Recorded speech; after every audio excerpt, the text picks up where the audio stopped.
promised, we are live today on YouTube with Full Throttle. I'm your host, Justin Petzer, and this is our first time doing a show like this.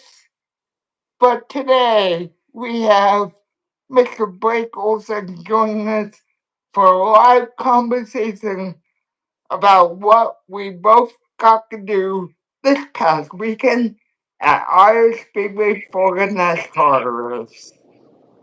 So, Blake, how you doing, first of all? Tell Doing the great. viewers a little bit about how you know me and Yeah, basically anything you want to do to get started. yeah. So I met Justin it's probably been what 15, 16 years ago. We kind of met each other doing soapbox derby racing at the Des Moines Soapbox Derby track at Ewing Park. We both raced the same class, which was Super Stocks back then, and we got into some pretty good battles. I recall a couple, where we were racing for first and second all those years ago, and we just kind of stayed in touch, playing a lot of NASCAR games and just talking about iRacing and a lot of NASCAR over the years. So it's been a good friendship. Yeah, it has. So, let's dive into this week and what we're here about. This weekend we both got different experiences. Yeah. So why not tell the viewers a little bit about how you got your experience, and then I will go follow suit. Yeah, so I actually work for Voss Distributing in Des Moines. Our CEO is Zach Voss, and for about Friday afternoon, I was probably about halfway through my day, and I received a phone call, and Zach said, "Hey, got an opportunity for you. Got two VIP tickets for the last weekend's race." And he's like, "Would you be interested?" I said, "Absolutely. I'll take whatever I can get." So one thing led to another. I got connected with some Red Bull North American people, and we ended up meeting at the track house. Got my logo here. I'm kind of repping. Yeah, we met at the track house merchandise hauler over at the Iowa Speedway, like on the front stretch, and got VIP passes. We got to meet a really nice guy named Mitch, and he took us down to the track and gave us a whole tour of the of essentially Trackhouse. We met Ross. I got to see Daniel. I got autographs from both of them. Also got to meet Shane Van Gisbergen, obviously, because he was driving the '88 Red Bull car. So we're repping that. Got a whole tour of the hauler, which was really cool. I've never actually had that kind of experience before, or just being treated that. You essentially you kind of felt like you didn't belong in that pit area, but we essentially got escorted then once the race started over to the pit box, and we got to actually sit up on top of the pit box for probably about the first stage or so. We stayed down there with a buddy of mine that really likes NASCAR, and we watched a live pit stop, which that was really cool. Never seen that like up close and personal. Um, then we ended up going back up to the track and just kind of ended up watching the end of the race from up in the grandstands. So it was a really cool experience. I don't know how yours compares, but we were all over the place in the garage, so it was really fun. Yeah. Mine was a little bit different. For those of you that don't know, Blake and I, like we said, we get so much to be together, and obviously, I have a disability, so I race a little bit different. I get different opportunities. I do this YouTube channel and have different opportunities, and you know, the mobility pit boss break is very special.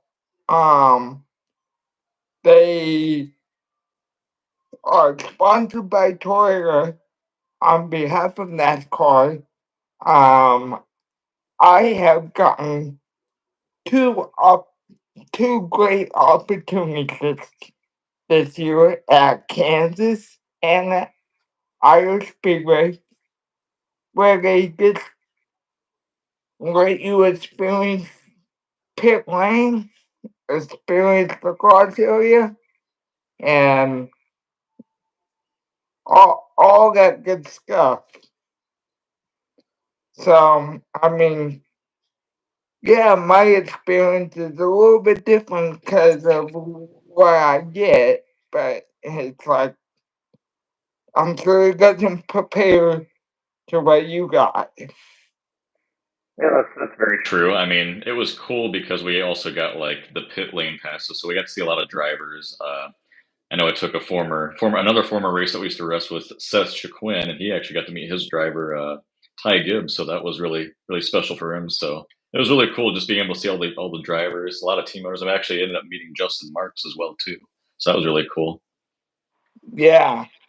So this this talk to the viewers about what what it means to be working for your job and kind of how how racing prepares into your job and everything like that. Yeah, for sure. So the Red Bulls now kind of getting back into NASCAR. Obviously, with Connor, we just signed Connor Zilich, and also Shane's on there as well. So things are starting to ramp up. I think they have at least I know they have at least have this year's deal already done, and it sounds like next year for sure we're gonna be with one of them. More than likely, Connor is probably gonna be signed with obviously Trackhouse with Daniel moving. But it's really cool. I mean, I'm part of Red Bull in a way. So like Voss Distributing essentially is just a distributor in Iowa, but we're the biggest one in the Midwest, and we're partnered with Red Bull. It's all we distribute. So Zach is very well known. Our CEO is very well known in the Red Bull community. So he's very high up. He can get a lot of cool things for a lot of us. Essentially, what I do is I just kind of run a route. I'm up in Ames, Iowa. I service a lot of the Iowa State stops and just service Red Bull, set up displays, and we're starting to tie in a lot of stuff with racing. We're actually going to be doing a F1 pit stop challenge at a lot of our stores up in that area. So if anybody's interested, come on out to Hy-Vees and Walmarts here in the next couple weeks and you can do a pit crew challenge. And it sounds like there's something to do with if you have like the fastest time, they invite you out, and then you actually have a potential to possibly be on a pit crew or get a big tour. So if you're big into F1 or just anything in motorsports, definitely check it out on Facebook and stuff on Red Bull Racing. So Yeah. So Blake, so what's kind of the highlight of your weekend with um your experience? I saw a picture of you and uh saying Ben Giskerson mhm. on Facebook. What was that like when he said, "Let's take a picture next to the car"? That was really cool. I've never had that experience up and close. Like being able to stand on the pit lane while the introductions and ceremonies, I almost felt like a driver, really. Like I was standing right next to basically Shane, lined up doing the prayer and everything. And he's like, "Hey, let's take a quick picture before we get in the car." That was awesome. I mean, I could literally reach out and almost touch the car, and Shane just kind of pulled us aside and got to take a picture. And then right before Shane hopped in the car, all of a sudden Justin Marks comes over and he's like, "Want to take a picture with me in front of the car?" Absolutely. That's gotta be the best highlight of the week is meeting the driver and actually able to talk one-on-one with them for, more than just like the casual 1 minute of like an autograph. We actually got to sit down in the hauler and also on the grid and talk to him and just have a good time before he got in that car. Yeah,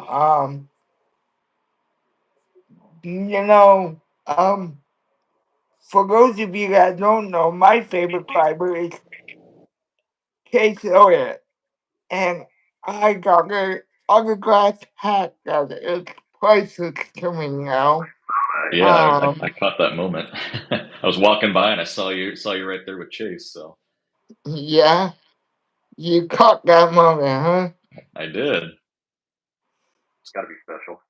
Yeah, it does. I mean,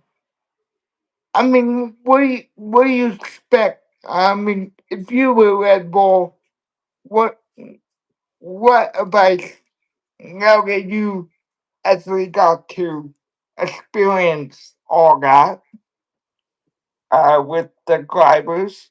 Um, what's your biggest takeaway about what it takes to be in NASCAR? Definitely takes a lot and a lot of planning. Like honestly, my dream job would be to somehow be an activator at the track with Red Bull or just with really anybody like within NASCAR. Like the biggest thing is like we need to just try to get back in the sport and then just keep activating.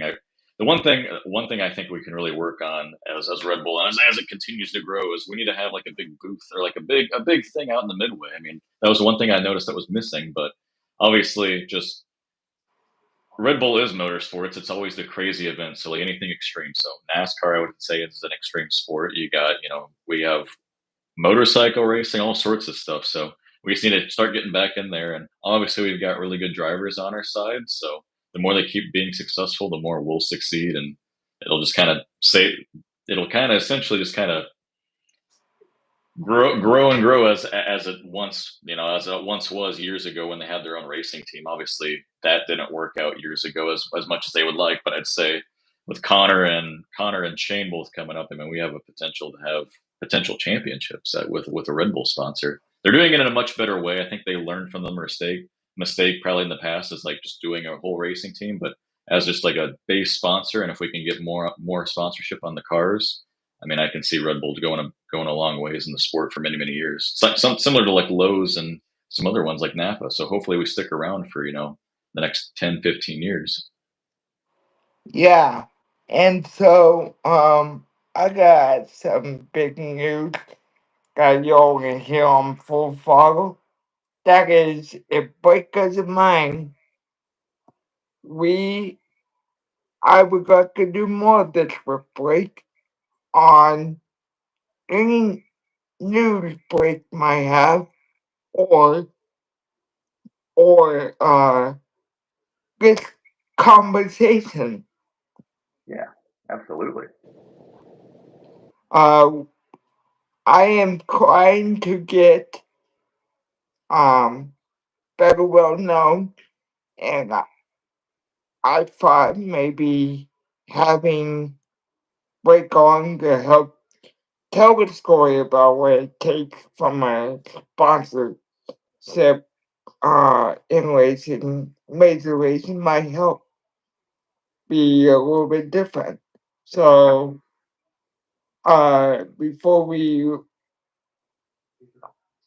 as we start to wrap up here, have you heard any rumblings going into the weekend break, and what do you expect?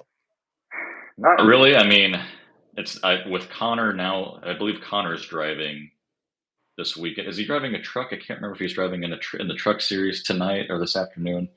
I know with the Stuart Friesen injury and stuff, I thought maybe Connor was driving a truck, but Connor's driving a truck. We have a really good shot for Connor representing us and winning the truck series. Only other thing I've heard is I know both Shane and Connor will most likely have really good cars this weekend. So if you're a sports better at all, I do a little bit myself. I'd definitely say put a couple bucks down on Shane and Connor if you're a fan of them, and win a little bit of money maybe here or there. That's about all I've heard so far. The only other big news that I heard that I got confirmed while I was at Iowa, mainly through like a photographer for NASCAR. He said Chicagoland is most likely back. It's not confirmed by NASCAR, but from what he told me, we're going to go back to Chicagoland. So another local Midwest track that we can start to go to again. Kind of missed that one. Yeah. Uh, and what I have heard is that we are going to California for a street race. Did you hear rumblings Yes. about that this weekend and people talking about that? Yep. We're gonna go to the naval base. I forget the name, but yeah, we're gonna go out to that naval base. It sounds like probably next spring or summer. More than likely, I would assume it probably will take either Mexico's date or from the sounds of it, either Mexico will lose this date completely from what it sounds like, and Chicagoland will replace it, or vice versa, San Diego. I've also heard rumors on Facebook of Iowa potentially being out, but I hope that's not true. I thought it was still a good race, all things considered. I know they did that repave a year ago, but seeing it from a year ago, from just like that black asphalt when they laid it down the turns, and to just 1 year after a hard Iowa winter, it's like a night and day difference. So I'd say as the years go on, Iowa's going to get kind of back to a wider groove racetrack, and we'll start to see a little bit more better racing, I would assume. Yeah, and we both follow the sport weekly. Absolutely. So, I'm um, always watching podcasts and trying to keep up to date on all the news. Follow a lot of people on Twitter as well, so or X. yeah, or it's, Mm. um, so, I mean, what I have heard from Iowa is it is confirmed that we are going back there next year. Mhm. I thought that was the case too because I went to my little renewal person for tickets for next year and put down my $25 or $20 deposit. So it's all but confirmed. So I hope we stay in the schedule. It's a great facility. Anybody that's never been there, I'd definitely check it out for sure. It's a fun little short track. It's like right in my backyard. It's about only 10 minutes away. So it's kind of like It, having a racetrack in your backyard. yeah, and it's 45 minutes away from me. Um, and so, we, have a little bit of time here. So, Blake, tell, tell the viewers a little bit about what you expect for the remainder of the year before we wrap up here. Well, I'm hoping our guy Shane that we sponsor makes it at least a little ways in the playoffs. I know the playoffs are going to be pretty tricky for Shane. Obviously, with the ovals, he had some trouble at Iowa this past week, and that was kind of tough to see. But I think if Shane can potentially, kind of sweep through and he gets to that Roval or has a good race at Martinsville or something, if he makes it that deep, I think we'll have a good shot. Necessarily, like maybe not necessarily to win the championship, but to potentially get in that top eight. Um, I expect probably Larson to probably start, kind of heating things up again. I think him, him and uh, him and Byron are definitely going to have a fun time. I think battling for the remainder of the season. Denny, I don't know. I'm I'm not a big Denny fan, but I've started to kind of like him based on his podcasts and everything, and he's doing good. So in my heart and in my mind, I'm cheering for him just because he's like old veteran, and it's like I've lost my driver Jimmy Johnson many years ago now, but I still follow him and his team. But obviously, part of me still cheers for Hendrick out all the time, but I'm kind of just an overall NASCAR fan. So nowadays, so I want to see Denny succeed and hopefully maybe get that championship. But I think it's going to be a tight race at the very end coming to Phoenix. But I'm kind of glad as well that Phoenix is going to be the last year. I'm really looking forward to the following year to go back to Homestead because that's just kind of near and dear to my heart from all those years of watching Jimmy have so much success there. And I just think it's a better track and puts on better show. But Phoenix is still a great facility. I'd love to visit that one someday as well, and also Homestead at some point in the future. So we'll see what happens. We'll see what happens. So, going back to Iowa, you do a lot of iRacing. So, would you say that Iowa Speedway is the most challenging racetrack there is on the surface? And I'd be remiss to Salgo iRacing and the great job they are doing They with the are. new NASCAR game. I'm excited for that as well. Yeah. I don't really know what to buy it on yet. I'm trying to decide if I wait for my PC or if I just get it on my Xbox since I play a lot of Xbox as well. But as far as iRacing goes, yeah, I know like I've recently played the new scan with the new repave and it's a night and day difference from the old track. Part of me misses that old track to be able to run multiple lanes, but man, it's a tricky track, especially I mean, the turns are definitely different. Like when you hit that new patch of asphalt, you have all the grip in the world. But as soon as you go off the exit of the turn and start going on the backstretch, it's a bumpy ride. You definitely got to hang on for it. And going into 3 and 4, it's like all of a sudden that little grip strip where that new asphalt is, you essentially lock in, and then coming off of 4, you can lose the back end if you gas it up way too much, just because that transition. It just gets the tires and it wants to kick out. It's a fun track. I love the track. It used to be one of my best tracks, but since this repave, it's a tricky one to get a handle on for sure. And so, Blake, so tell tell the viewers if you would please, and I'll give my opinion. Uh, real quick before we wrap up the show, I want to dive into each team and give them each top team and give them a grade. Okay. So I guess I will go first. Okay. Um, give me 1 second, guys. I got this. I knew there was going to be technical stuff happening.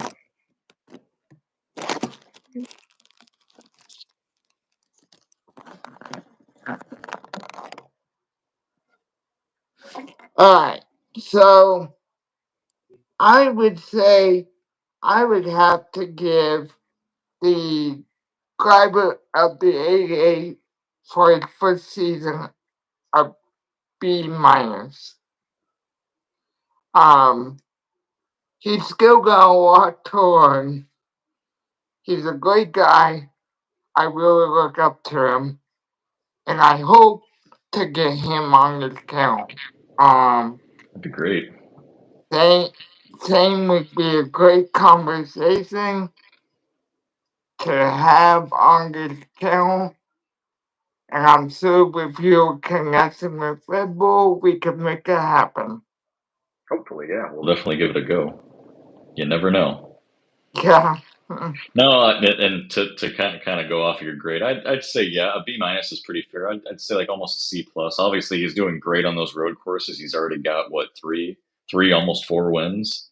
I mean, and he's improving weekly on ovals. I mean, obviously Iowa was kind of a fluke, but I mean, other than that, for that Trackhouse team for his first rookie year, I mean, 3 wins. That's insane for a rookie. You haven't seen that type of dominance, or not really dominance, but success in many many years, many decades almost. Really, I mean, you have to go back to early 2010s and early 2000s from like Jeff Gordon and Jimmy when they were running all those races together. So I'd say a C plus on my end for them. So for Kyle Lawson, let's go from the AA to the 5. All right. So for Kyle Lawson, I give him a A plus. The way I know Iowa was kind of rough for him, but um, but other than Iowa, and I know he's had rough scratches. You're going to have rough scratches in racing. Don't get me wrong. But I would say with Chris Daniels in that 5 team, um, he he's very, very good. We all know that. And so with his skill, I have to give him an A plus. I agree with that. Yeah, I would say definitely an A. I don't know if I'd give him an A plus just because of the little summer slump, but it's always been a Hendrick thing. It always seems whenever we start to get in those summer months, they tend to kind of trail off. I mean, you could even kind of compare him to William Byron. Like all the Hendrick guys have they're slowly starting to get back up. Obviously, at Iowa, we saw like all of them really up front for a while, like in the top 10. They were running like 2, 3, and 4 for a while.